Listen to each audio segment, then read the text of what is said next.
ఎలా తెలుసుకున్నాం? 4 సూక్ష్మ క్రిములు. Isaac Asimov. అనువాదం డాక్టర్ వి. శ్రీనివాస చక్రవర్తి. విజ్ఞాన ప్రచురణలు. మంచి పుస్తకం. అధ్యాయం 1. సూక్ష్మక్రిములని ఎలా కనుక్కున్నారు? ఓ పెద్ద జీవరాశి నుండి పుట్టే ఓ చిన్న సజీవ అంశాన్ని ప్రాచీన లాటిన్ భాషలో జెర్మన్ అంటారు. ఆ పదమే ఇంగ్లీష్లో జెర్మ్ అయ్యింది. అసలీ సూక్ష్మక్రిముల పరిమాణం ఎంత? మనందరికీ తెలిసిన అతి చిన్న జీవనాంశాలు విత్తనాలు. అందులో నుండి మొక్కలు మొలుస్తాయి. విత్తనాలు చిన్నవే అయినా కంటికి కనిపిస్తాయి. చూపుకి ఆననంత చిన్న జీవన పదార్థం ఏమైనా ఉంటుందా? దాన్ని గుర్తుపట్టడం ఎలా? అయితే చిన్న వస్తువులని పెద్దగా కనిపించేట్టు చేసే సాధనాలు ఉన్నాయి. వెనకటి రోజుల్లో వంపు తిరిగిన గాజులోంచి చూస్తే వస్తువులు పెద్దగా కనిపిస్తాయని మనుషులు గుర్తించారు. 1650 తరువాతే అలా వంపు తిరిగిన గాజుతో చూస్తూ చిన్న వస్తువులని పెద్దగా చేసే పద్ధతిని క్రమబద్ధంగా అధ్యయనం చేయడం ఆరంభించారు. అలా వంపు తిరిగిన గాజునే కటకం, లెన్స్ అంటారు. ఈ లెన్స్ అన్న పదానికి లెంటిల్, కంది గింజలాంటిది అన్న లాటిన్ మూలం ఉంది. కంది గింజల్లా ఉంటాయని వీటికి ఆ పేరు వచ్చింది. చిన్న చిన్న జీవాలని ఈ కటకాల్లోంచి చూస్తే పెద్దగా కనిపిస్తాయి. మామూలుగా కంటికి స్పష్టంగా కనిపించని వాటి శరీర భాగాలు ఈ కటకంతో బాగా కనిపిస్తాయి. కొన్నిసార్లు ఒకటి కన్నా ఎక్కువ కటకాలు వాడతారు. వాటిని ఓ లోహపు గొట్టపు 2 కొసల వద్ద అమర్చుతారు. అలాంటి గొట్టాన్నే సూక్ష్మదర్శిని, మైక్రోస్కోప్ అంటారు. అంటే చిన్న చిన్న వస్తువులని ప్రదర్శించగలది అని అర్థం. మొదట్లో వీటితో ఎక్కువగా నేలమీద పాకే చిన్న చిన్న పురుగులని చూసేవారు. అలా చూసిన పురుగుల్లో తుళ్లపురుగు, ఫ్లీ ఒకటి. అందుకే మొదట్లో వీటిని తుళ్లపురుగు అద్దాలు, ఫ్లీ గ్లాసెస్ అనేవారు. ఈ మొట్టమొదటి సూక్ష్మదర్శినులు చాలా ఘోరంగా ఉండేవి. వాటి కటకాలకి వాడే గాజు నాణ్యమైనది కాదు. దాంతో పెద్దవిగా కనిపించే వస్తువులు అలుక్కుపోయినట్టు మసకగా కనిపించేవి. దృశ్యాన్ని ఇంకా పెద్దది చెయ్యడానికి ఇంకా బలమైన కటకాలు వాడితే దృశ్యం మరింత మసకబారేది. అసలేమీ కనిపించేది కాదు. నెదర్లాండ్స్లో అంటోన్ వాన్ లీవెన్హోక్ ఇంకా మెరుగైన కటకాలు తయారు చేయడానికి ప్రయత్నించాడు. అతడు పెద్దగా చదువుకోలేదు కనుక సుశిక్షితుడన శాస్త్రవేత్త కాడు. అతడికి ఓ హార్డ్వేర్ షాపు ఉండేది. వాళ్ల స్వగ్రామంలో పంచాయతీలో అధికారిగా ఉండేవాడు. కాని అతనికి కటకాలు తయారు చేయడం అంటే సరదా. లోపల గాలి బుడగలు లేని గాజు పెంకులు ఎంచుకునేవాడు. దాని ఉపరితలం బాగా నునుపుగా, వంపుగా వచ్చేంతవరకు రుద్దేవాడు. అతను తయారు చేసిన కటకాలు చిన్నవే. కాని వాటితో దృశ్యం 200 రెట్లు పెరిగి మాగ్నిఫికేషన్ స్పష్టంగా కనిపించింది. అతడు జీవితకాలంలో మొత్తం 419 సూక్ష్మదర్శినులు కటకాలు చేశాడు. ఒక్కొక్క సూక్ష్మదర్శినిని బోలెడంత శ్రమ తీసుకుని చేసేవాడు. మొత్తం 90 ఏళ్లు జీవించాడు.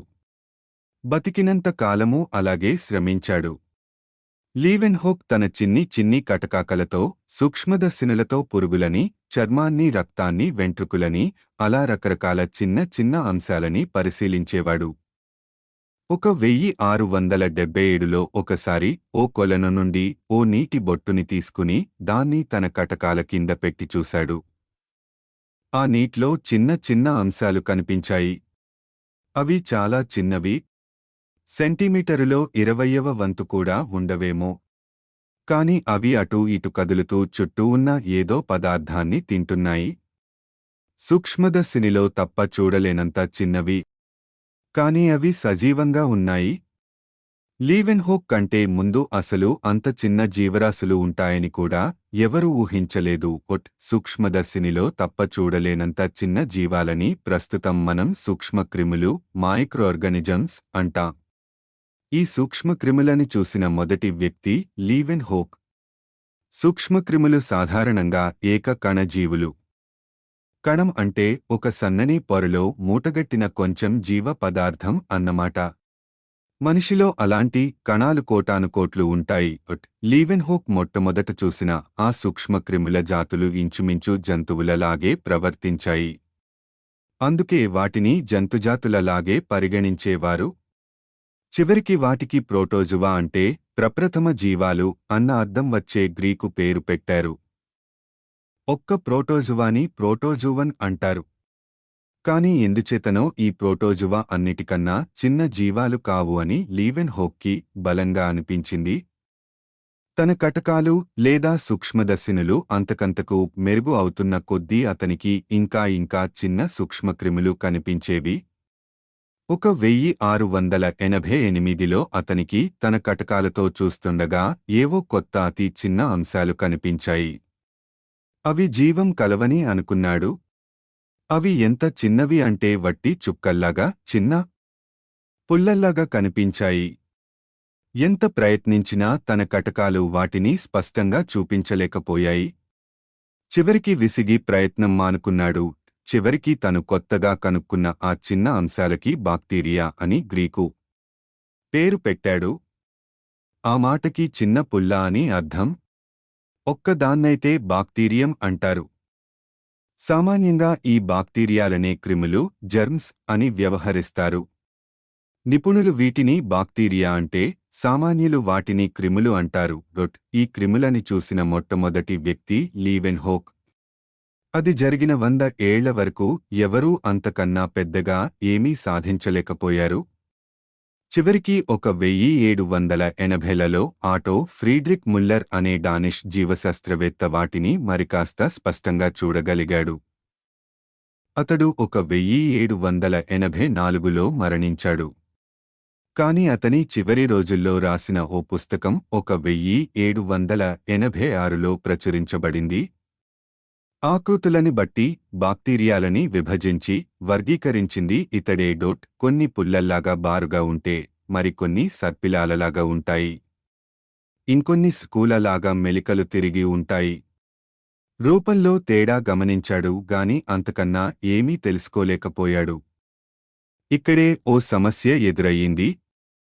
కటకంలో ఎంత స్వచ్ఛమైన మేలిమి గాజుని తీసుకున్నా, దాన్ని ఎంత బాగా రుద్దినా, ఎంత తీరుగా మలచినా సూక్ష్మదర్శినిలో కనిపించే దృశ్యం మసకగానే ఉండేది. ముఖ్యంగా బాక్టీరియాల లాంటి అతి చిన్న అంశాలని చూస్తున్నప్పుడు ఆ మసకదనం ఓ ఆటంకం అయ్యేది. కటకాల్లోంచి ప్రసారమయ్యే కాంతి రేఖలు వంగుతాయి. అందుకే అవి దృశ్యాన్ని పెంచి చూపిస్తాయి. కాని అక్కడ అన్ని రంగుల కాంతులు ఒకే విధంగా వంగవు. అంటే కొన్ని రంగుల్లో వస్తువులు స్పష్టంగా కనిపించినా మరికొన్ని రంగుల్లో స్పష్టంగా కనిపించవు. అందుకే బాక్టీరియా చుట్టూ పలువన్నెల మబ్బుతెరలాంటిది కనిపించేది. ఏం చెయ్యాలో ఎవరికీ అర్థం అయ్యేది కాదు. బ్రిటన్లో జోసెఫ్ జాక్సన్ లిస్టర్ అనే ఓ వ్యక్తి కటకాలు తయారు చేసేవాడు. 1830లో ఓసారి ఇతగాడు 2 విభిన్న రకాల గాజుని కలిపి కటకాలు చేశాడు. రంగు కాంతి రేఖలని ఒక్కోరకం గాజు ఒక్కో విధంగా వంచేది. 2 రకాల గాజులు కాంతిని వంచే తీరు పరస్పర వ్యతిరేకంగా ఉండేది. దీని వలన ఒక గాజు వల్ల కలిగిన లోపాలు మరో గాజు వలన సర్దుకునేవి. ఫలితంగా పెద్దదైన దృశ్యం అన్ని రంగులలోనూ స్పష్టంగా కనిపించింది. మొట్టమొదటిసారిగా జీవశాస్త్రవేత్తలు బాక్టీరియాలని స్పష్టంగా చూడగలిగారు. ఇలాంటి సూక్ష్మదర్శినులని ఉపయోగించి జర్మను జీవశాస్త్రవేత్త ఫెర్డినాండ్ జూలియస్ కోన్ సూక్ష్మక్రిములని శ్రద్ధగా అధ్యయనం చేయసాగాడు. కేవలం ప్రోటోజువాలని మాత్రమే కాకుండా మొక్కల వంటి లక్షణాలు గల ఏకకణజీవులని కూడా అధ్యయనం చేయసాగాడు. ఈ కొత్తరకం కణాలు ప్రోటోజువాలాగా కదలవు. అవి ఆకుపచ్చ రంగులో ఉంటాయి. చుట్టూ దట్టమైన గోడ ఉంటుంది. మొక్కలకి సంబంధించిన ఈ సూక్ష్మక్రిములకి ఆల్లే అనే లాటిన్ పేరు పెట్టారు. ఆ మాటకి అర్థం సముద్రపు నాచు. ఎందుకంటే సముద్రపు నాచు అలాంటి ఎన్నో కణాల సమూహమే. కోన్ ఆ తరువాత బాక్టీరియా అధ్యయనంలో నిమగ్నుడయ్యాడు. ఇవి ప్రోటోజువా కన్నా, ఆల్గే కన్నా కూడా చాలా చిన్నవి. సగటు బాక్టీరియం సెంటీమీటరులో 200వ వంతు ఉంటుంది. అయినా ఈ కొత్త సూక్ష్మదర్శినుల సహాయంతో కోన్ వాటిని సులభంగా చూడగలిగాడు. 1860లలో బాక్టీరియాల యొక్క వివిధ లక్షణాలని పరిశీలిస్తూ వచ్చాడు. వాటి ఆకృతులు, పరిమాణం, జీవన సరళి, ఆహార విహారాలు, వృద్ధి, విభజన మొదలైనవన్నీ పరిశీలించాడు. వాటిలో వివిధ జాతులని, ఉపజాతులని గుర్తించి నిశితంగా వర్గీకరించాడు. 1872లో అతడు ఈ బాక్టీరియా గురించి 3 విభాగాలతో ఓ పుస్తకం రాశాడు. తక్కిన జీవశాస్త్రవేత్తలు పెద్ద జంతువులని అధ్యయనం చేసినంత వివరంగా ఈ చిన్ని జీవాలని అధ్యయనం చేసిన వారిలో ఇతడు మొదటివాడు. ఆ అధ్యయనాలలో నుండి బాక్టీరియాలజీ అంటే బాక్టీరియాను అధ్యయనం చేసే శాస్త్రం అన్నమాట అనే ఓ కొత్త శాస్త్రం పుట్టుకొచ్చింది. లీవెన్హోక్ బాక్టీరియాని కనుక్కున్న 200 ఏళ్ల తరువాత ఈ శాస్త్రం పుట్టింది. కోన్ తన పుస్తకాన్ని ప్రచురించే సమయానికే బాక్టీరియా ప్రాముఖ్యత బాగా పెరిగింది. కళ్లకి కనిపించినంత చిన్నవే అయినా మనిషితోనూ, మనిషి ఆరోగ్యంతోనూ వీటికి చాలా ముఖ్యమైన సంబంధం ఉందని తెలిసింది. అసలివి ఎక్కడ్నుండి వచ్చాయి అన్న ప్రశ్న జీవశాస్త్రవేత్తల మనసుల్లో జనించడంతో వాటి ప్రాముఖ్యత పెరిగింది. అధ్యాయం 2. ఈ క్రిములు ఎక్కడ్నుండి వచ్చాయి? మన చుట్టూ ఉండే రకరకాల జీవజాతులు అసలు ఎక్కడ్నుంచి వచ్చాయి అన్న ప్రశ్న ఎప్పండుండో ఉన్నదే. పెద్ద మొక్కల, జంతువుల విషయంలో అయితే సమస్య లేదు. పెద్ద జంతువులు వాటి సంతానాన్ని కంటాయి లేదా గుడ్లు పెడతాయి. ఆ గుడ్లలో నుండి పిల్లలు బయటికి వస్తాయి. ఇక మొక్కలైతే విత్తనాల్లోంచి వస్తాయి. ప్రతి మొక్క జంతువు అదే రకం మరో మొక్క నుండి లేదా జంతువు నుండి వచ్చిందే. మామిడి చెట్లు మామిడి చెట్ల నుండి, కుక్కలు కుక్కల నుండి, మనుషులు మనుషుల నుండి ఉద్భవిస్తారు. కాని పురుగుల, క్రిముల సంగతి వేరు. అవి ఎక్కడ్నుండో ఊడిపడినట్టుగా అనిపిస్తుంది. జీవరహిత పదార్థం నుండి ఈ సూక్ష్మక్రిములు పుడతాయని కొందరు అనేవారు. ఏ సహాయమూ లేకుండా మట్టిలోంచి జీవరాశులు పుట్టగలవని నమ్మేవారు. దీనినే వాటంతటా అవే పుట్టే స్పోంటేనియస్ జెనరేషన్ సిద్ధాంతమంటారు. దీనికి ఉదాహరణగా కుళ్ళుతున్న మాంసంలో జరిగే క్రియలని పేర్కొనేవారు. ఏ బాహ్య కారణమూ లేకుండా తటాలున అందులో పురుగులు, మాగ్గుట్స్ పుట్టుకొచ్చేవి. జీవం లేని మాంసం నుండి వాటంతటా అవే ఈ పురుగులు పుట్టాయని అనేవారు. కాని 1668లో ఫ్రాన్సిస్కో రెడీ అనే ఇటాలియన్ జీవశాస్త్రవేత్త ఓ చిన్న ప్రయోగం చేయదలచాడు. కుళ్ళుతున్న మాంసం చుట్టూ ఎప్పుడూ ఈగలు ముసిరి ఉంటాయి. బహుశా ఈ పురుగుల ఉత్పత్తికి ఈగలకి ఏదైనా సంబంధం ఉందేమో. రెడీ తన ప్రయోగంలో మాంసపు ముక్కలని చిన్న చిన్న కుండలలో కుళ్ళనిచ్చాడు.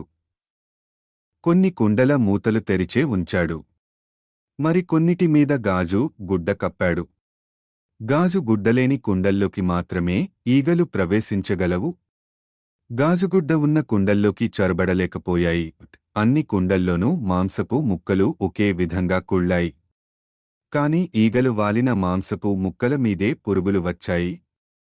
గాజు గుడ్డ ఉన్న కుండల్లోని మాంసం ఎంత కుళ్ళినా పురుగులు మాత్రం రాలేదు.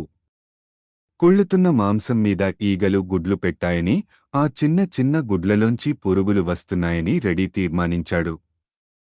గొంగళి పురుగులు సీతాకోకచిలుకల్లా మారినట్లు అదే విధంగా ఆ మాంసం తిని ఈ పురుగులు పెరిగి ఈగల్లా మారి ఎగిరిపోతాయి. చివరికి సూక్ష్మదర్శినులు ఉపయోగించి మాంసం మీద ఈగలు పెట్టిన గుడ్లని చూడడానికి వీలయ్యింది.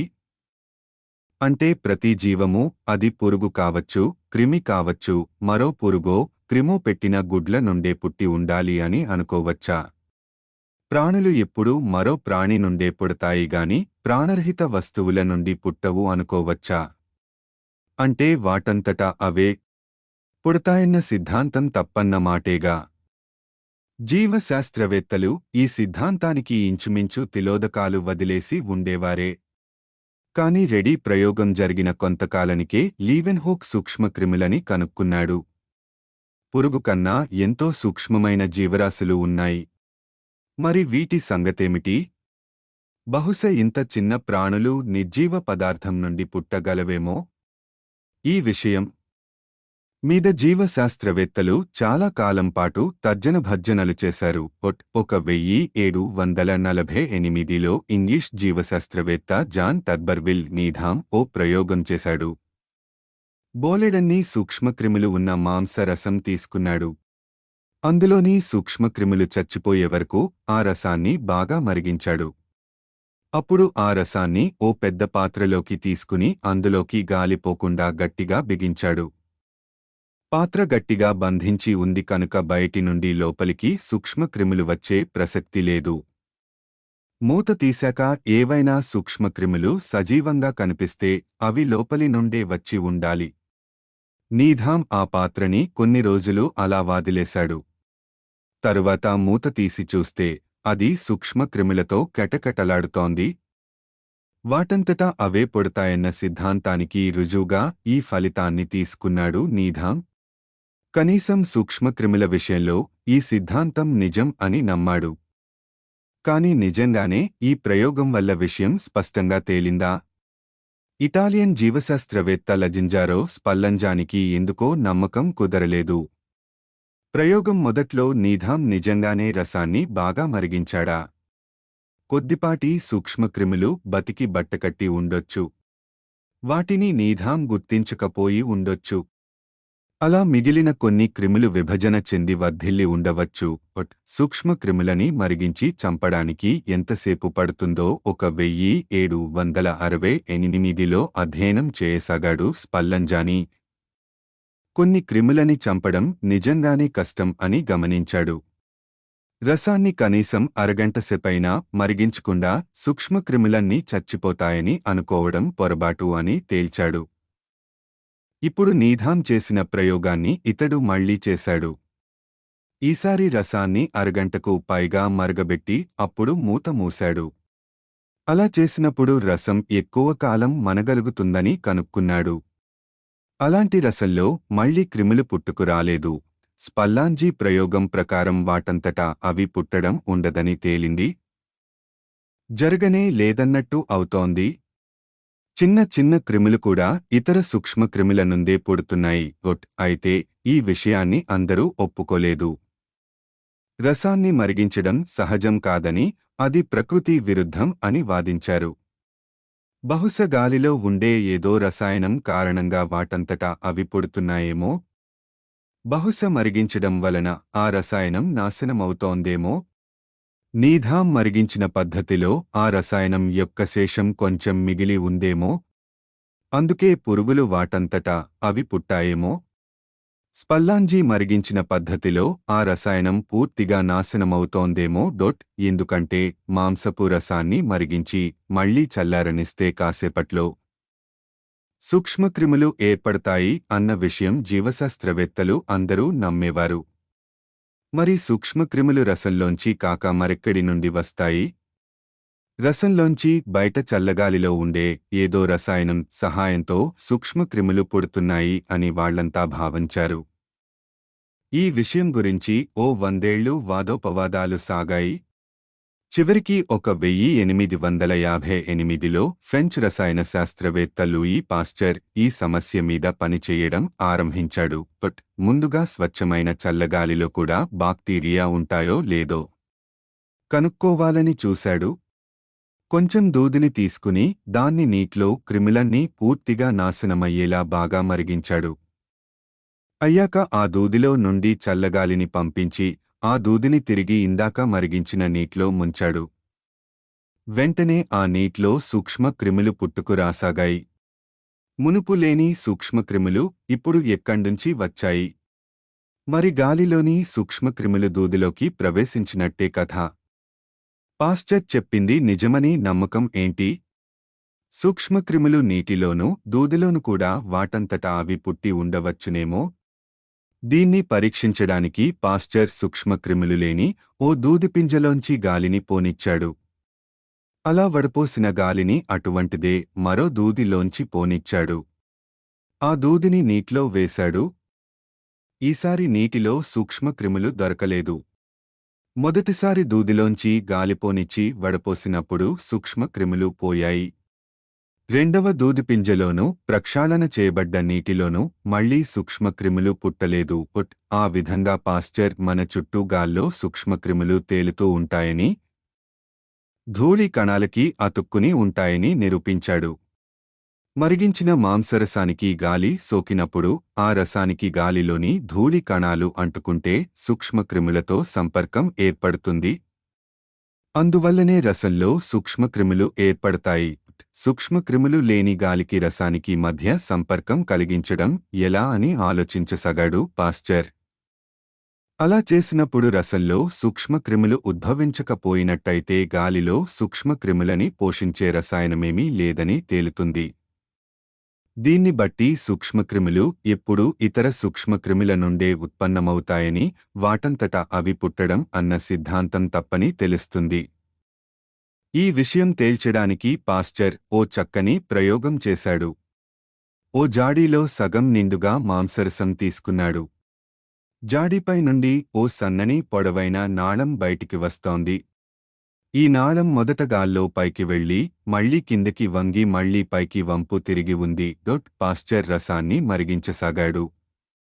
రసం వేడెక్కి మరుక్కి వస్తుండగా పైనున్న సన్నని నాళంలోంచి ఆవిర్లు పైకొస్తున్నాయి. ఆ వేడికి రసంలోనూ పైన నాళంలోనూ కూడా సూక్ష్మక్రిములు అన్నీ చచ్చిపోతాయి. ఇప్పుడు పాస్చర్ రసాన్ని చల్లారనిచ్చాడు. నాళం చివర మూత బిగించలేదు. బయట ఉన్న గాలికి నాళంలో ఉన్న రసానికి మధ్య సంపర్కం కలగనిచ్చాడు. బయటినుంచి వచ్చే చల్లని గాలి నాళంలోంచి ప్రవహిస్తూ రసాన్ని తాకగలదు, గాలి సోకగలదు. గాని గాలిలోని ధూళి లోపలికి ప్రవేశించలేదు. నాళంలో కిందకి వంపు తిరిగి ఉన్న భాగంలో ధూళి అంతా పేర్కొంది.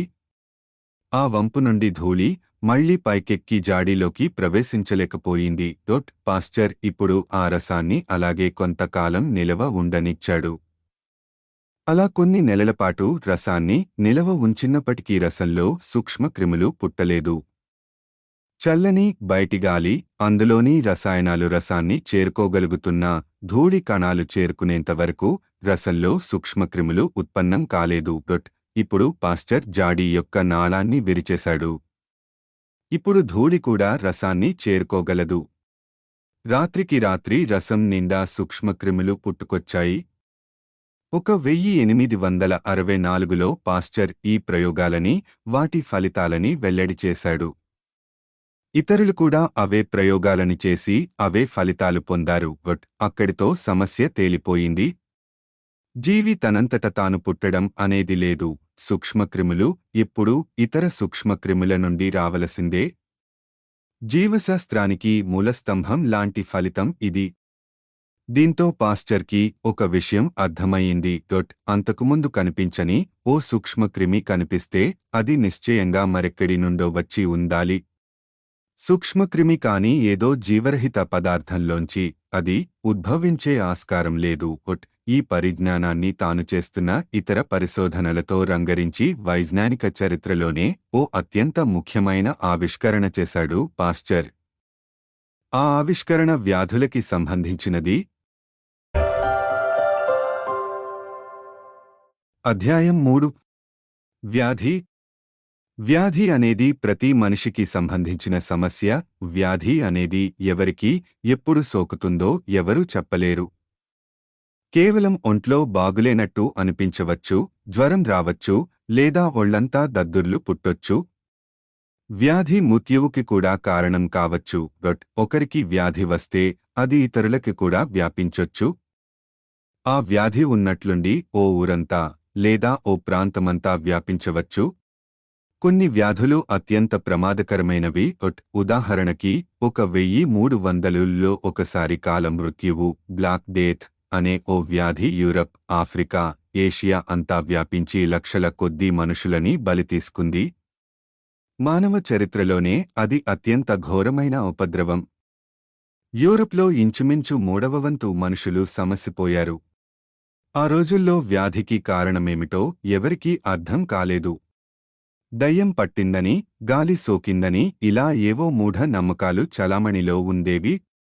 లోకంలో పెరిగిన పాపభారానికి భగవంతుడిచ్చిన శిక్ష అనుకుని సరిపెట్టుకున్నారు కొందరు. ఏదేమైనా వ్యాధిని అరికట్టవచ్చని మాత్రం ఎవరూ ఊహించలేదు. ఆ కాల మృత్యువు మళ్లీ ఎప్పుడు విరుచుకుపడుతుందో అని బిక్కుబిక్కుమంటూ బతికేవారు. కొన్ని వ్యాధులలో ఒక విశేషం ఏమిటంటే, ఒకసారి ఒక మనిషికి ఆ వ్యాధి సోకిందంటే అది ఆ మనిషికి మళ్లీ సోకదు. మశూచిగాని అమ్మవారుగాని 1348లో కాలమృత్యువు అప్పుడు లండన్ వీధి ఒకసారి ఒక మనిషికి సోకి నయమైనట్లయితే ఆ మనిషికి మళ్లీ ఆ వ్యాధి ఎప్పుడూ రాదు. ఆ మనిషికి రోగనిరోధకత సంక్రమించింది అన్నమాట. ఆ మనిషి శరీరం ఆ రోగంతో పోరాడి ఆ రోగం నుండి ఒక విధమైన భద్రతాశక్తిని తనలో కల్పించుకుంటుంది. ఆ భద్రతాశక్తి కొన్నేళ్లపాటు చెక్కుచెదరకుండా ఉంటుంది. అలాంటి రోగాల్లో ముఖ్యంగా బాగా ప్రమాదకరమైన రోగం మశూచి, స్మాల్ పోక్స్. అయితే చిక్కేమిటంటే, ఈ రోగం ఒకసారి వస్తేనే ఆ మనిషి హరి అనేవాడు. కాబట్టి ఇక భద్రతాశక్తి ఏర్పడినా లేకున్నా ఒక్కటే. కొంతమంది కోలుకున్నా ఆ రోగం వల్ల ఒళ్లంతా ఏర్పడ్డ వికారమైన మచ్చలతో, బాధించే కురుపులతో మంతా బాధపడాల్సి వచ్చేది. అయితే కొంతమందికి మాత్రం ఆ రోగం కొద్దిగానే సోకి ఎక్కువ దుష్ఫలితాలని విడిచిపెట్టకుండా తొలగిపోయేది. అలాంటి వ్యక్తికి మళ్లీ ఆ వ్యాధి సోకకుండా భద్రతా శక్తి ఏర్పడేది.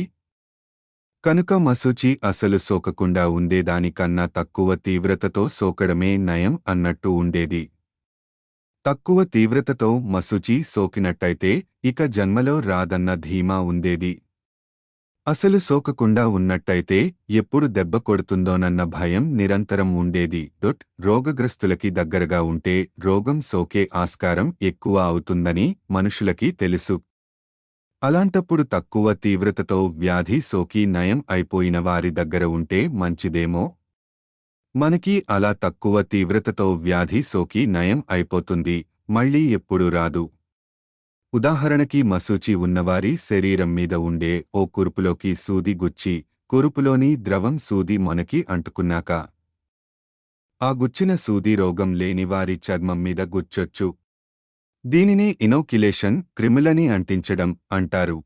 కాని ఇక్కడ చిక్కు ఏమిటంటే, తక్కువ తీవ్రత వ్యాధి సోకిన వారి శారీరక ద్రవాల నుండి వ్యాధి లేనివారికి ఇనోక్యులేట్ చేస్తే ఆ రెండవ వారికి కూడా తక్కువ తీవ్రతతో మాత్రమే వ్యాధి వస్తుందన్న నియమమేమీ లేదు. కనుక ఇనోక్యులేషన్ ప్రమాదంతో కూడిన పని. 1770లో ఎడ్వర్డ్ జెన్నర్ అనే బ్రిటిష్ డాక్టరు కౌపాక్స్ అనే వ్యాధి మీదికి దృష్టి మరల్చాడు. అది ఆవులు, దున్నలు మొదలైన జంతువులకి వస్తుంది కనుక దానికా పేరు వచ్చింది. ఇది తక్కువ తీవ్రత మశూచిని పోలిన ఓ వ్యాధి. అంటే ఓ ఆవు నుండి ఈ వ్యాధి సోకితే 1-2 కురుపులు వచ్చి పోతాయంతే. అసలు రోగం వచ్చినట్టు కూడా ఎవరికీ తెలీదు. జెన్నర్ నివసించే ప్రాంతాల్లోని పల్లెటూరి వాళ్లలో ఈ కౌపాక్స్ వచ్చినవాడు అదృష్టవంతుడు అనే నమ్మకం ఒకటి ఉండేది. ఎందుకంటే ఇది వస్తే ఇక మశూచి రాదు. మే 14, 1796లో అతడికి అప్పుడే కౌపాక్స్ వచ్చిన ఓ అమ్మాయి కనిపించింది. ఆమె చేతిమీద ఓ కురుపులోకి సూది గుచ్చి ఆ సూదితో ఎప్పుడూ కౌపాక్స్ గాని మశూచి గాని రాని ఓ కుర్రాడి చర్మం మీద గీశాడు. కుర్రవాడికి చర్మం మీద గీసిన చోట కురుపు తేలి మెల్లగా కౌపాస్ వచ్చింది. కుర్రవాడికి పూర్తిగా నయం కావడానికి జెన్నర్ 2 నెలలు ఎదురుచూశాడు. అతడిలో కౌపాస్ నుండి రోగనిరోధకత ఏర్పడింది. కాని మశూచి నుండి కూడా అలాంటి నిరోధకత ఏర్పడిందా? అది తేల్చుకోవడానికి జెన్నర్ ఓ ప్రమాదకరమైన ప్రయోగం చేశాడు. మశూచి కురుపులో గుచ్చిన సూదిని ఈసారి కుర్రవాడి చర్మం మీద గీశాడు. కుర్రవాడికి మశూచి రాలేదు. ఇదే ప్రయోగం మరో 2 ఏళ్ల తరువాత కూడా కౌపాక్స్ సోకిన ఓ అమ్మాయి మీద చేశాడు. ఈసారి కూడా కౌపాక్స్ కురుపులో గుచ్చిన సూదితో మశూచి రాని మరో వ్యక్తికి మశూచి నుండి రోగనిరోధకత వచ్చేట్టు చేశాడు. కౌపాక్స్కి శాస్త్రీయ నామం వాక్సినియా అంటే లాటిన్లో ఆవు అని అర్థం. జెన్నర్ రూపొందించిన ఈ పద్ధతికి అంటే ముందుగా కౌపాక్స్ తెప్పించి ఆ విధంగా మశూచికి రోగనిరోధకత తెప్పించే పద్ధతికి వాక్సినేషన్ అని పేరు వచ్చింది. జెన్నర్ తన ఫలితాలని తెలియచేయగానే ఆనతి కాలంలోనే వాక్సినేషన్ పద్ధతి ప్రపంచ మంతటా అమలు అయ్యింది. వాక్సినేషన్ అమలైన ప్రాంతాల్లో మశూచి నిర్మూలించబడింది.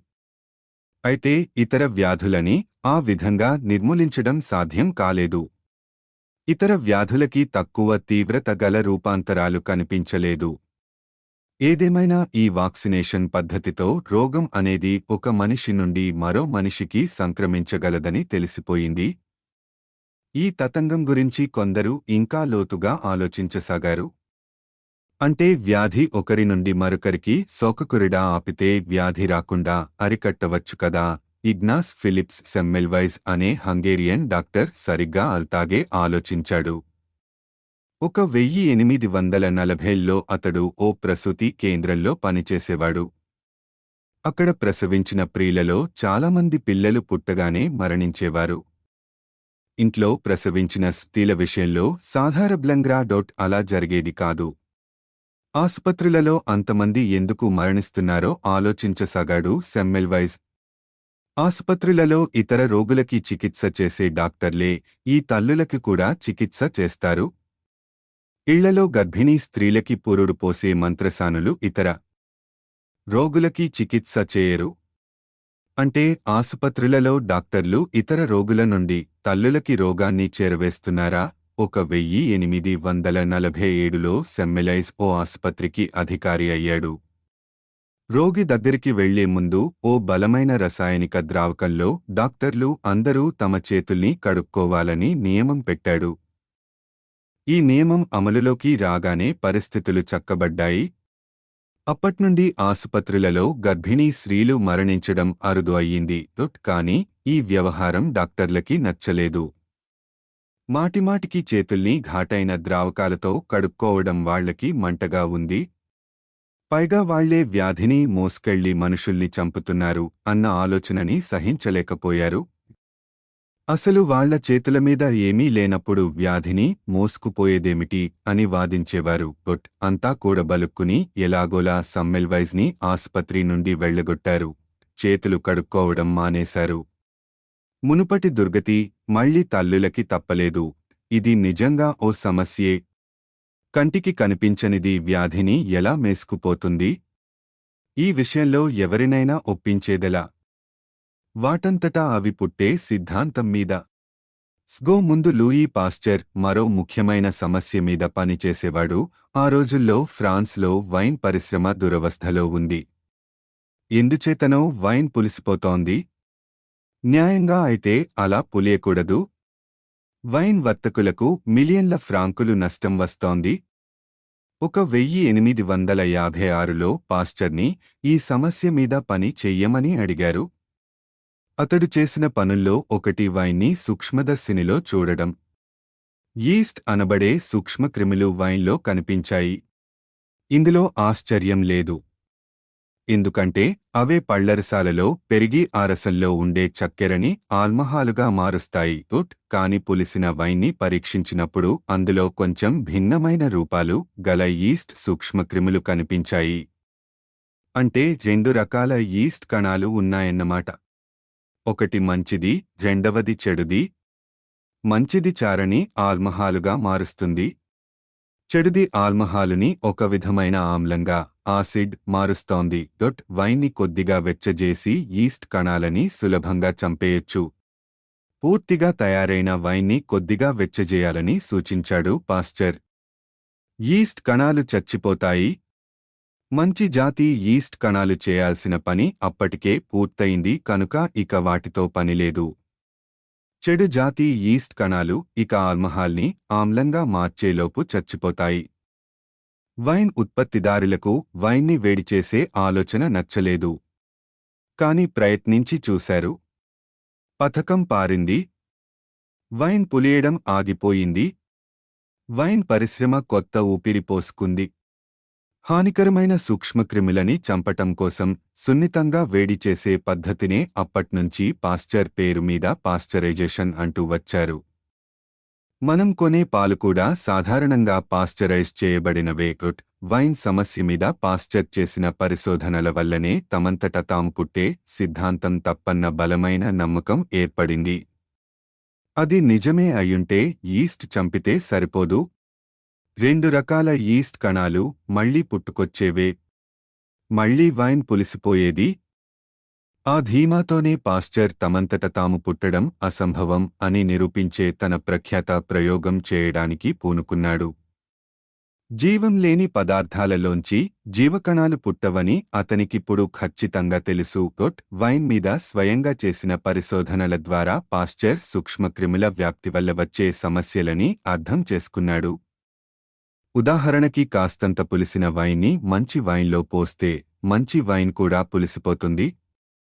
ఆల్కహాలుని ఆమ్లంగా మార్చే ఈస్ట్ కణాలు మంచి వైన్లో పెరిగి దాన్ని కూడా పులియబెడతాయి.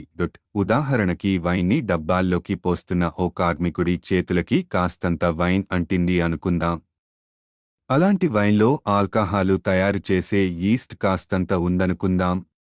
కార్మికుడు ఇప్పుడు అదే చేతులని మంచి వైన్లో ముంచితే ఆ చెడు ఈస్ట్ కణాలు మంచి వైన్లోకి చేరతాయి. మంచి వైన్ పులిసిపోతుంది. కొత్త వైన్ బ్యాచ్ మీద పనిచేసే ముందు కార్మికులు అందరూ తప్పనిసరిగా చేతులు కడుక్కుంటే ఇది జరక్కపోవచ్చు.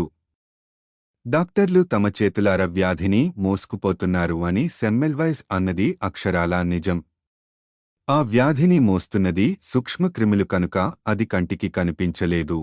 అప్పటికే అలాంటి ఆలోచనలు పాస్చర్ మనసులో మెదులుతున్నాయి. కాని వ్యాధిని మోసుకుపోయేది సూక్ష్మక్రిములే అని గట్టి సాక్ష్యాధారాలు లేకుండా చెయ్యగలిగింది ఏం లేదు. అధ్యాయం 4. క్రిములు, వ్యాధులు. వాటంతటా అవి పుట్టే సిద్ధాంతం తప్పని నిరూపిస్తూ పాస్చర్ ప్రయోగాలు చేస్తున్న కాలంలోనే ఫ్రాన్స్లో ఓ తీవ్రమైన సమస్య చెలరేగుతోంది. దక్షిణ ఫ్రాన్స్లో మల్చరీ పంట పండించేవారు. ఆ మొక్కల ఆకులు పట్టుపురుగులకి, సిల్క్ వర్మ్స్ ఆహారంగా ఉండేవి. ఆ పట్టుపురుగుల గూడు, కకూన్స్ నుండి పట్టుదారం తీసేవారు. పట్టు పరిశ్రమ ఫ్రాన్స్కి చాలా ముఖ్యమైన పరిశ్రమ. ఇప్పుడది నాశనమైపోతోంది. పట్టుపురుగులకి ఏదో వ్యాధి సోకి చచ్చిపోతున్నాయి. ఏం చేయాలో ఎవరికీ పాలుపోవడం లేదు. పాస్చర్కి పిలుపు వెళ్ళింది. వైన్ పరిశ్రమను ఇతడే ఆదుకున్నాడు. పట్టు పరిశ్రమను కూడా ఇతడే ఆదుకోగలడు. ఆ నమ్మకంతోనే ప్రత్యేకించి అతడికి కబురు పెట్టారు. పట్టుపురుగుల గురించి నాకు పట్టుమని 10 మాటలు కూడా రావు, నన్నొదిలేయండి అంటూ మొత్తుకున్నాడు. అయినా అతన్నే ప్రాధేయపడ్డారు. 1865లో పాస్చర్ దక్షిణాదిగా ప్రయాణించాడు. ఈ సందర్భంలో కూడా తన సూక్ష్మదర్శినిని ఉపయోగించాడు. కొన్ని మల్బరీ ఆకుల మీద సూక్ష్మక్రిములు కనిపించాయి. మరి కొన్నిటి మీద కనిపించలేదు. ఆ సూక్ష్మక్రిములు ఉన్న ఆకులు తిన్న పట్టుపురుగులకి వ్యాధి సోకింది. వాటి శరీరాల్లో కూడా అవే సూక్ష్మక్రిములు దొరికాయి. ఈ సూక్ష్మక్రిములు సజీవమైనవని, అవి పట్టుపురుగుల శరీరాల్లో పెరుగుతున్నాయని పాస్చర్కి తేటతెల్లమయ్యింది. ఒక పెద్ద జీవంలో ఉంటూ పెరిగే మరో చిన్న జీవాన్ని పరాన్న జీవి, పారసైట్ అంటారు.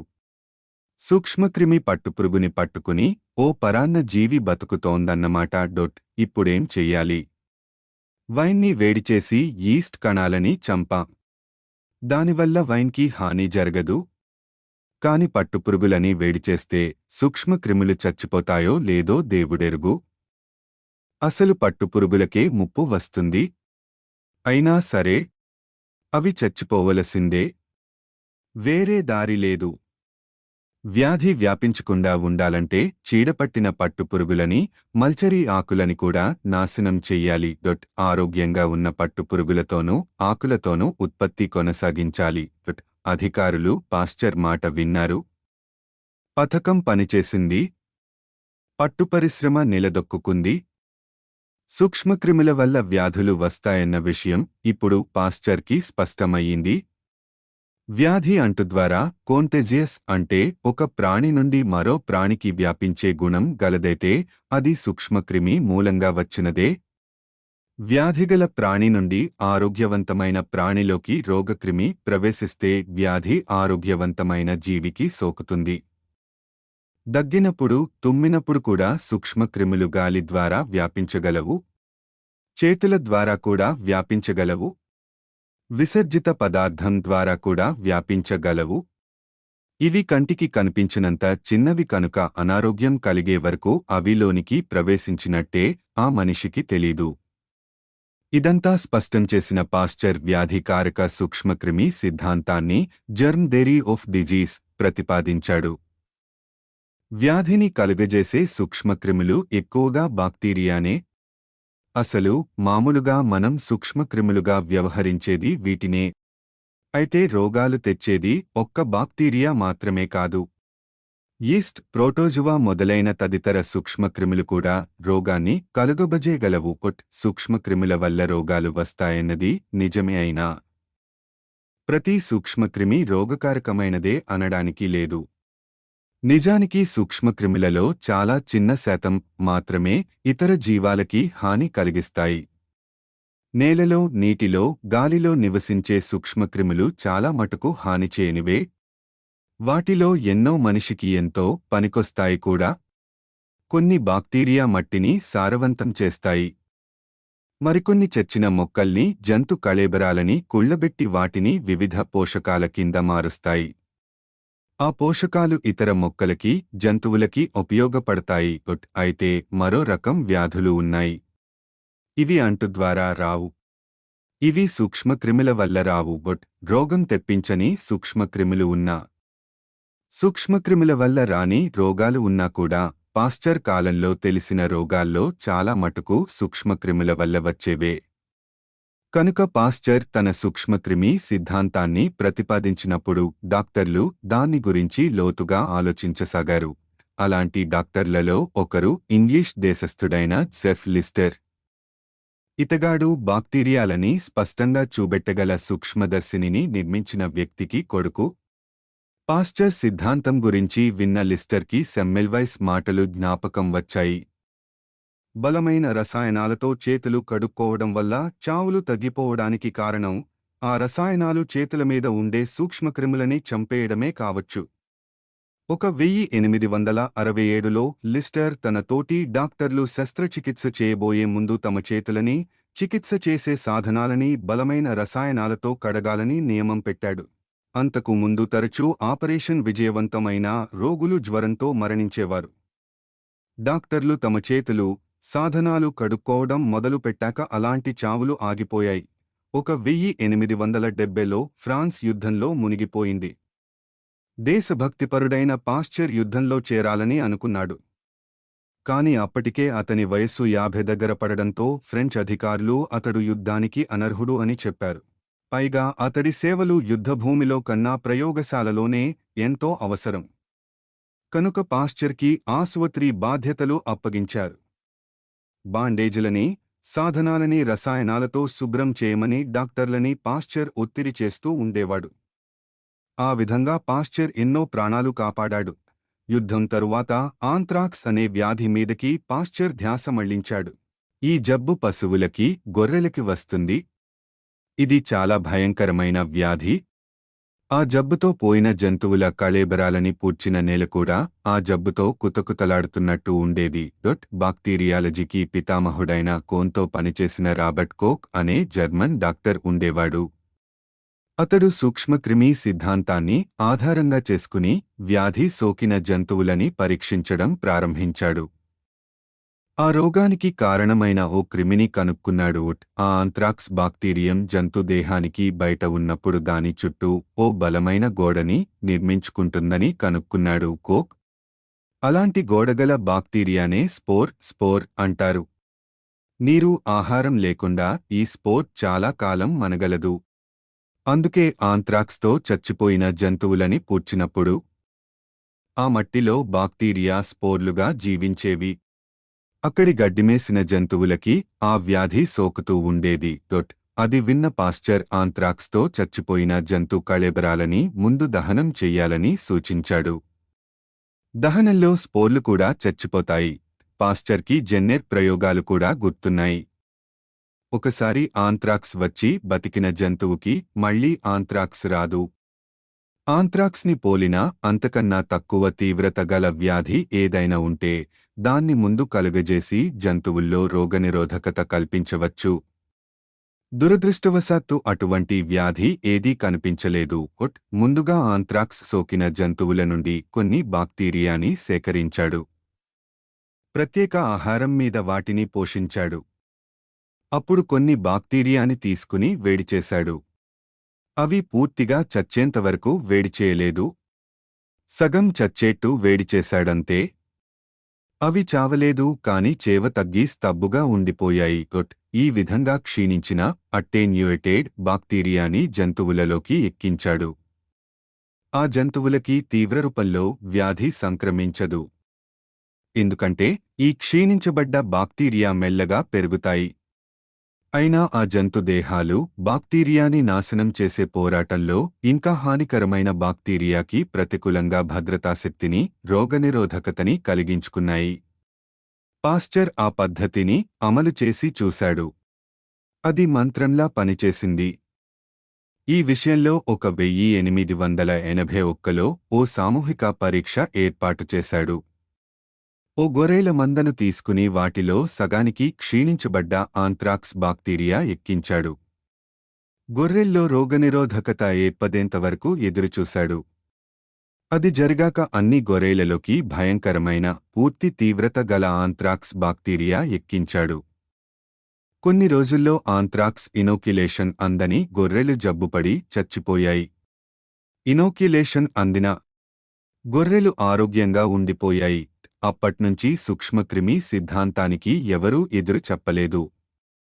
ముఖ్యంగా ఆ సిద్ధాంతం వల్ల రోగాన్ని అరికట్టే పద్ధతులు బయటపడుతున్నాయి కనుక డాక్టర్లు కూడా కిక్కురుమనలేదు.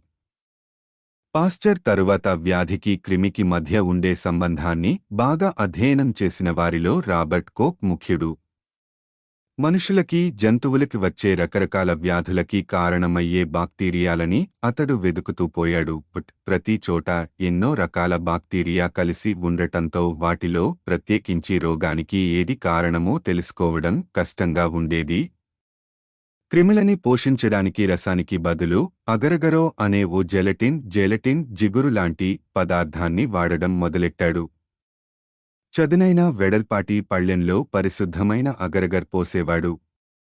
అది చల్లబడి గట్టిపడేది. బాక్టీరియా ఉన్న రసాన్ని దానిమీద కొద్దిగా పరిచేవాడు. సన్నగా పరచడంతో అవి ఇక్కడొకటి, అక్కడొకటి అలా దూరదూరంగా ఉండేవి. ఎక్కడున్నవి అక్కడ అగరగర్లో పెరిగేవి కాని పెద్దగా కదలలేకపోయేవి. ఎక్కడ వేసిన బాక్టీరియా అక్కడే పెరిగి పెద్దయ్యేది. అవే కాక వాటి వంశకురాలు కూడా అక్కడే వర్ధిల్లేవి. ఆ సంతతికి మూలవిరాట్టు అయిన బాక్టీరియా దాని సంతతితో కలసి వంశపారంపర్యంగా ఒకేచోట స్థిర నివాసం ఏర్పరచుకునేది. అలా పెరిగిన బాక్టీరియా సమాతోలని, కోలోని, కోక్ వేర్వేరుగా పరీక్షిస్తూ వచ్చాడు. వాటిలో ఏ సమాజం వల్ల వ్యాధి కలుగుతోందో పరిశీలించాడు. ఇలా క్రమంగా టీబీకి, కలరాకి కారణాలైన బాక్టీరియాలని కనుక్కున్నాడు. బ్లాక్ డెత్కి కారణమైన బాక్టీరియాని కూడా అదే విధంగా కనుక్కున్నాడు. ఒకసారి రోగకారక క్రిమి దొరికాక దాని సహాయంతో రోగాన్ని అరికట్టే పద్ధతులు రూపొందించవచ్చు. పాస్చర్ కనిపెట్టిన బాక్టీరియాని వేడిచేసి క్షీణింపజేసే పద్ధతి ఒకటి. కోక్ సహచరుడైన ఎమిల్ అడోల్ఫ్ ఫాన్ బెహ్రింగ్ అనే జర్మన్ డాక్టర్ మరో పద్ధతిని కనుక్కున్నాడు. రోగాన్ని నిరోధిస్తూ ప్రాణి తన దేహంలో కల్పించుకున్న శక్తి దాని రక్తంలో కేంద్రీకరించబడి ఉందని బెహ్రింగ్ కనుక్కున్నాడు. బాక్టీరియా ఏదో విషాన్ని రక్తంలోకి వెలువరించేది. అదే రోగాన్ని కలుగజేస్తోంది. ఆ విషాన్నే టాక్సిన్ అంటారు. ఆ టాక్సిన్ నుండి రక్షణగా రక్తంలో తయారైన భద్రతా పదార్థాన్ని యాంటీటాక్సిన్ అంటారు. ఉదాహరణకి ఓ జంతువు టెటనస్ అనే రోగంతో బాధపడుతోంది అనుకుందాం. ఇది టెటనస్ బాక్టీరియా మూలంగా వస్తుంది. ఆ జంతువు నుండి కొంచెం రక్తం తీసుకోవాలి. ఆ రక్తం మీద కొన్ని సంస్కారాలు చేసి అందులోని యాంటీటాక్సిని బయటికి తీయాలి. ఇప్పుడు ఆ యాంటీటాక్సిని రోగం గల జంతువులోకి ఎక్కిస్తే దాని నిరోధక శక్తి ఏర్పడుతుంది. ఇప్పుడు ఆ జంతువులోకి టెటనస్ బాక్టీరియా ఎక్కించినా కూడా దానికి టెటనస్ రాదు. ఆ జంతువుకి తాత్కాలిక రోగనిరోధకత ఏర్పడుతుంది. అదే విధంగా ఇతర వ్యాధులకి కూడా యాంటీటాక్సిన్లు రూపొందించగలమా అని ఆలోచించాడు బెహ్రింగ్. ఆ రోజుల్లో తరచూ పిల్లలకి వచ్చే వ్యాధి డిఫ్తీరియా. బెహ్రింగ్, అతడి మిత్రుడు పాల్ ఎహర్లిక్ అనే మరో జర్మన్ డాక్టర్ డిఫ్తీరియా బాక్టీరియాని జంతువుల్లోకి ఎక్కించి ఆ జంతువుల రక్తాన్ని తీసుకునేవారు. ఆ రక్తంలో డిఫ్తీరియా యాంటీటాక్సిన్ ఉంటుంది. ఆ విధంగా 1892లో పెద్ద మోతాదులో డిఫ్తీరియా యాంటీటాక్సిన్ తయారయ్యింది. ఈ మందు పిల్లలకి డిఫ్తీరియా రాకుండా కాపాడడమే కాక వచ్చిన పిల్లలకి నయం చేస్తోంది కూడా. క్రమంగా మనుషుల్లో డిఫ్తీరియా భయం పోయింది. బాక్టీరియా మీద ఎహర్లిక్ మరో విధంగా దండయాత్ర మొదలుపెట్టాడు. బహుశా రోగకారక క్రిమిని నిర్మూలించే రసాయనాలు ఉన్నాయేమో. వాటిని రోగిలోకి ఎక్కిస్తే రోగికి హాని కలగకుండా ఆ క్రిమిని మాత్రమే నాశనం చేస్తాయేమో. 1909లో ఆర్సినమీన్ అనే మందును అతని సహచరులు కనుక్కున్నారు. అది సిఫిలిస్ అనే రోగాన్ని కలుగజేసే బాక్టీరియాని నాశనం చేస్తోంది. పాస్చర్, కోక్, బెహ్రింగ్, ఎహర్లిక్ మొదలైన వారి కాలం నుండి మరెన్నో యాంటీటాక్సిన్లు రూపొందించబడ్డాయి. ఎన్నో రకాల బాక్టీరియాని చంపగల మందులు కనుక్కున్నారు. ఇదిగాక రోగ నిరోధకతకి పరిశుభ్రత ఎంత అవసరమో మనుషుల్లో అవగాహన పెరగసాగింది. చేతులు శుభ్రంగా ఉండాలి, పరిసరాలు పరిశుభ్రంగా ఉంచుకోవాలి, ఆహారం స్వచ్ఛంగా ఉండాలి, నీరు నిర్మలంగా ఉండాలి, వ్యర్థాలని జాగ్రత్తగా పారేయాలి. ఈ పద్ధతులన్నీ రోగకారక క్రిములకి కళ్ళెం వేస్తాయి. ఇలాంటి అవగాహనతో ప్రపంచంలో అంటువ్యాధుల బెడద చాలా మటుకు తగ్గింది. ఈ రోజుల్లో బ్లాక్ డెత్ మనమీద దండయాత్ర చేస్తుందన్న భయం లేదు. పోనీ చేసినా దాంతో ఎలా పోరాడాలో ఇప్పుడు డాక్టర్లకి తెలుసు. అంతేకాదు, సూక్ష్మదర్శినిలో కూడా కనిపించనంత అతి సూక్ష్మక్రిముల వల్ల వచ్చే రోగాలు కూడా ఉన్నాయి. అలాంటి అతి సూక్ష్మక్రిముల వల్ల వచ్చే ఓ రోగంతో ఇప్పుడు పాస్చర్ పోరాటం ప్రారంభించాడు. అధ్యాయం 5. అతి చిన్న క్రిములు. రేబీస్ అత్యంత భయంకరమైన వ్యాధి. ఆ వ్యాధి సోకిన కుక్కల్లో వ్యాధి మెదడుకి సోకుతుంది. ఆ కుక్కలు నోట్లోంచి నురగలు కక్కుతూ దొరికిన వాళ్లందరినీ కరుస్తుంటాయి. వాటిని పిచ్చి కుక్కలు అంటుంటారు. అవి మనుషులని కరిస్తే 2 వారాలు తిరిగేసరికి వారికి వ్యాధి సోకుతుంది. ఎందుకంటే క్రిములు మెదడును చేరుకోవడానికి అంతకాలం పడుతుంది. అది జరిగాక ఇక ఆ మనిషికి రేబీస్ వ్యాధితో మరణం తప్పదు. ఈ వ్యాధిని అర్థం చేసుకోవడానికి ఎంతో కృషి చేశాడు పాస్చర్. అతని అనుచరులు దొరికిన ప్రతి పిచ్చి కుక్కని పట్టుకున్నారు. వాటిని కట్టేసి వాటి నోట్లోంచి వచ్చే నురగని సేకరించారు. ఇది చాలా ప్రమాదకరమైన పని. ఆ నురగని కుందేళ్లలోకి ఎక్కించి ఏం జరుగుతుందో చూశారు. కుందేళ్లకి కూడా వ్యాధి సోకింది, కాని అందుకు చాలా కాలం పట్టింది. అప్పుడు పాస్చర్ నేరుగా ఆ నురగని కుందేళ్ల మెదళ్లలోకి ఎక్కించి చూశాడు. ఈసారి వ్యాధి చిహ్నాలు త్వరగా కనిపించాయి. ఆ విధంగా బోలెడన్ని వ్యాధి సోకిన కుందేళ్లు తయారయ్యాయి. ఇప్పుడేం చెయ్యాలి? ఆంత్రాక్స్ బాక్టీరియంతో చేసినట్టు ఈ బాక్టీరియంని కూడా క్షీణింపచేయవచ్చా? పాస్చర్ ప్రయత్నించి చూశాడు. జబ్బుపడ్డ కుందేళ్లలో క్రిమి మెదడులోనూ వెన్నుపాములోనూ ఉంది. ఒకసారి ఓ వెన్నుపాముని తీసి దాన్ని కొద్దిగా వెచ్చచేశాడు. రోజూ ఓ చిన్న ముక్కని కోసి పక్కన పెట్టి మిగతా భాగాన్ని వేడిచేస్తూ వచ్చాడు. ఈ విధంగా వివిధ వ్యవధుల పాటు వరుసగా వేడిచేసిన వెన్నుపాము ముక్కలు మిగిలాయి. ఒక్కో ముక్కని వేరు వేరుగా ద్రవంలో నానబెట్టి ఆ ద్రవాన్ని వేరు వేరు కుందేళ్లలోకి ఎక్కించారు. ముక్కని ఎంత ఎక్కువ కాలం వేడిచేస్తే దాని నుండి వచ్చిన ద్రవాన్ని ఎక్కించిన కుందేట్లో అంత తక్కువ తీవ్రతతో వ్యాధి ప్రస్ఫుటమయ్యింది. 2 వారాల పాటు వేడిచేసిన ముక్క వల్ల అసలు వ్యాధి సోకనే లేదు. కాని దానివల్ల జంతువుకి రోగనిరోధకత ఏర్పడుతుందా? పాస్చర్ ఆ విధంగా క్షీణించబడ్డ రేబీస్ క్రిమిని ఓ ఆరోగ్యవంతమైన కుక్కలోకి ఎక్కించాడు. కుక్కకి రేబీస్ రాలేదు. అప్పుడు ఆ కుక్కని రేబీస్ ఉన్న మరో కుక్కతోబాటు ఒకే బోనులో పెట్టాడు. 2 కుక్కలు కాట్లాడుకున్నాయి. జబ్బుపడ్డ కుక్క మంచి కుక్కని కరిచింది. అప్పుడు మంచి కుక్కని బయటికి తీసి దాని గాయాలకి చికిత్స చేసి కట్టుకట్టారు. ఆ కుక్కకు రేబీస్ రాలేదు. దీన్ని మనిషి మీద పరీక్షించడం ఎలా? తెలిసి ఆరోగ్యంగా ఉన్న మనిషిలోకి క్రిమిని ఎక్కించలేం కదా. అయితే 1885 జూలై 4వ తేదీ నాడు జోసెఫ్ మైస్టర్ అనే 9 ఏళ్ల అబ్బాయిని పాస్చర్ దగ్గరికి హడావుడిగా తెచ్చారు. ఇతంజి ఓ పిచ్చి కుక్క బాగా కరిచింది. జోసెఫ్ నరాలకి మెదడుకి క్రిమి పాకితే పిల్లవాడికి మరణం తప్పదు అని పాస్చర్కి తెలుసు. ప్రయోగాత్మకంగా ఏదైనా చేసినా జోసెఫ్కి పోయిందేం లేదు. కాని చేసేదేదో త్వరగా చేయాలి. తన వద్ద ఉన్న క్రిములలో అన్నిటికన్నా ఎక్కువ క్షీణించిన క్రిములని పిల్లవాడిలోకి ఎక్కించాడు. ఒకరోజు ఆగి మరికాస్త తక్కువ క్షీణించిన క్రిములని ఎక్కించాడు. రోజురోజుకీ మాస్టర్లోకి ఇంకా ఎక్కువ తీవ్రత గల క్రిములని ఎక్కిస్తూ వచ్చాడు పాస్చర్. అలా 11వ రోజుకి పూర్తి తీవ్రత గల రేబీస్ క్రిములని ఎక్కించాడు. పిల్లవాడికి రేబీస్ రానేలేదు. లూయి పాస్చర్కి ఇది మరో అసమాన విజయం. కాని ఇక్కడో చిన్న తిరకాసు ఉంది. రేబీస్ మీద తను చేసిన పరిశోధనల్లో రేబీస్కి కారణమైన ఏ విధమైన కొత్త బాక్టీరియా గాని క్రిమి గాని ఎప్పుడూ కనిపించలేదు. మరి సూక్ష్మక్రిమి సిద్ధాంతం తప్పని అనుకోవాలా? లేదు. ఆ విషయంలో పాస్చర్కి సందేహం ఏ కోశానా లేదు. రేబీస్ ఒకరి నుండి మరొకరికి అంటుతుంది. అంటే రోగకారక అంశాన్ని ఏదో మోసుకుపోతోందన్నమాట. అది కనిపించలేదు అంటే అదేదో సూక్ష్మదర్శినిలో కూడా కనిపించినంత సూక్ష్మమైన క్రిమి అయ్యుండాలి. మరికొన్ని వ్యాధుల్లో కూడా ఇదే నిజమయ్యింది. Smallpox, chickenpox, influenza ఇవన్నీ కాక సర్వసామాన్యంగా వచ్చే జలుబుకు కూడా కారణమైన క్రిమి ఏమిటో ఎవరికీ తెలీదు. వాటి క్రిములు మరీ చిన్నవి అన్నమాట. మనుషులకే కాక ఇతర జీవరాశులకి సోకే కొన్ని వ్యాధుల విషయంలో కూడా ఇదే నిజమయింది.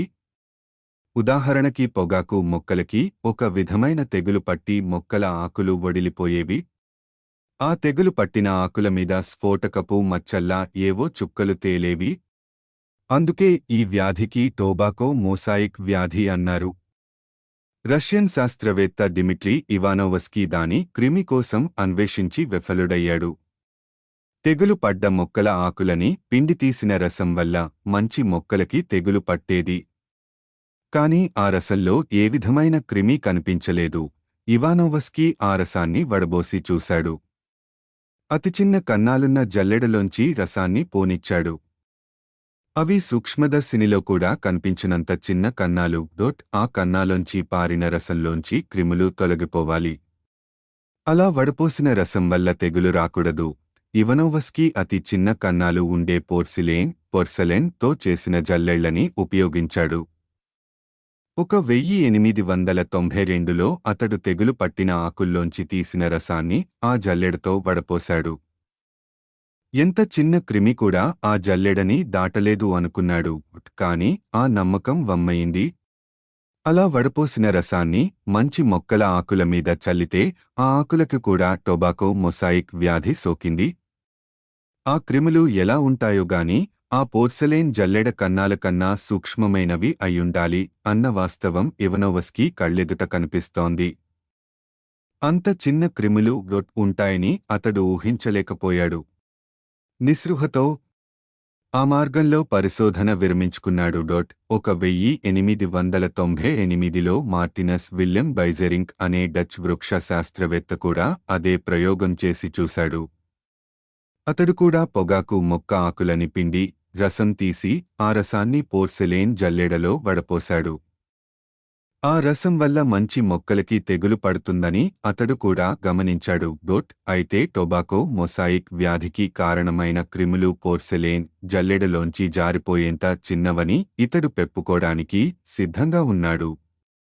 బహుశా ఆ క్రిములు నీటి అణువుల అంత పరిమాణంలో ఉన్నాయేమో. కనుక నీటి అణువులు దూరగలిగేటంతకంతలోంచి ఈ క్రిములు కూడా దూరి జారిపోతాయేమో. మొక్కల్లోంచి వచ్చే విషపూరిత రసానికి వైరస్ అని పేరుంది. తెగులు పట్టిన పొగాకు మొక్కల నుండి తీసిన రసం మంచి మొక్కలకి తెగులు తెస్తోంది కనుక దానికి వైరస్ అని పేరు పెట్టాడు. క్రమేపీ ఆ పేరు ఆ రసంలో ఉండే అతి చిన్న క్రిములకి పెట్టిన పేరుగా పరిణమించింది. మరి ఈ వైరస్లు ఎంత చిన్నవి? నిజంగానే అవి నీటి అణువుల కన్నా పెద్దవి కావా? చాలా కాలం వరకు దీనికి సమాధానం ఎవరికీ తెలియలేదు. 1931లో విలియం జోసెఫ్ ఎల్ఫోర్ట్ అనే బ్రిటిష్ శాస్త్రవేత్త ఈ సమస్యని పరిశోధనకి తీసుకున్నాడు. పోర్సెలైన్ జల్లేడలో కన్నా చిన్న కన్నాలున్న జల్లెడ తీసుకుంటే ఎలా ఉంటుందో ఆలోచించాడు. పోర్సెలైన్కి బదులు అతడు కొల్లోడియాన్ వాడాడు. ఈ కొలోడియాన్ సెలోఫేన్ వంటి సన్నని ప్రదర్శకమైన పొర. అందులో అతి చిన్న కన్నాలు ఉంటాయి. కొలోడియాన్ని తయారు చేసే పద్ధతిని బట్టి ఈ కన్నాల పరిమాణం మారుతుంది. ఆ కన్నాలని ఇంకా చిన్నవి చేస్తూ పోవచ్చు. బాక్టీరియం పరిమాణంలో 100వ వంతు పరిమాణం గల కన్నాలు ఉన్న కొలోడియాన్ పొరలోంచి వైరస్ రసాన్ని పోనిచ్చాడు. ఆ కొలోడియాన్ని వాడినప్పుడు నీరు బయటికి పోయింది గాని వైరస్ ఇవతలే ఉండిపోయింది. అలా బయటికి వచ్చిన రసం వల్ల వ్యాధి కలుగలేదు. అంటే వైరస్ రేణువులు బాక్టీరియా కన్నా చిన్నవే అయినా నీటి అణువుల కన్నా పెద్దవన్నమాట. తరువాత 1930లలో ఓ కొత్త రకం సూక్ష్మదర్శినులు కనుక్కున్నారు. వీటిల్లో కాంతికి బదులు ఎలక్ట్రాన్లు అనే మూలకణాలని వాడుతారు. సాధారణ సూక్ష్మదర్శినులు ఎన్నడూ చూపలేని అతి చిన్న వస్తువులని ఈ ఎలక్ట్రాన్ సూక్ష్మదర్శినులు చూపగలిగాయి. ఎలక్ట్రాన్ సూక్ష్మదర్శినుల సహాయంతో చివరికి శాస్త్రవేత్తలు వైరస్లని చూడగలిగారు. టొబాకో మొసాయిక్ వ్యాధిని కలుగజేసే వైరస్ ఓ చిన్న గొట్టంలా ఉంటుంది.